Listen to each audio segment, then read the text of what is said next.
Well, policy is what you are trying to accomplish, but you only do it through people. So I think it's really hard. I mean, politics, I've often said to people who I've worked with and who worked for me, is politics is about people. That's what it is. It is about talking and listening and relating to a wide range of people. But the reason you do that is to further the goals that you want to accomplish in your elected position. So I think those two really go along. I know great politicians who, with people that don't have any agenda, and I don't know what good that's done. I know brilliant policy people that don't know how to get anything done by working with people. So I really don't think you can separate those two.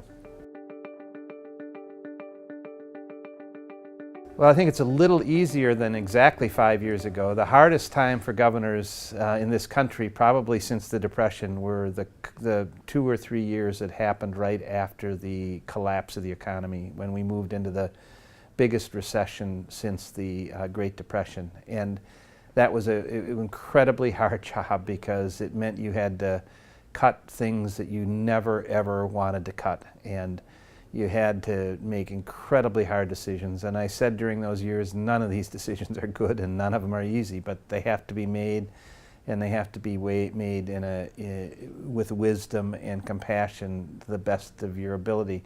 So I think it's actually easier today than it was 5 years ago, because you're dealing in a significantly improved economy. Well, generally they are. There are some states but I don't think you see, as partisan as it is in the states, it is not as completely partisan as you see in D.C. And then many states have one party that's in control of the governor's office in both houses of the legislature, and that's the time when you get the most done. When I was governor, we have obviously 2-year legislative sessions. I was in for 8 years, so I had 4 different legislatures. The first one, I'm a Democrat, the first one was both houses overwhelmingly Republican.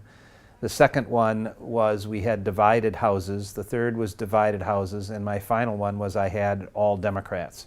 I mean, both houses were Democratic. And they all presented their challenges, but obviously we could get a lot more done when I had both Democratic houses. So I think there are 2 factors. One is the partisanship in most states is a little less intense, and many states have a different political mix than it is hardest when you have a governor or in the United States, a president of one party and at least one of the houses in the other party who is sort of saying all the time, we're not going to do anything to work with the president.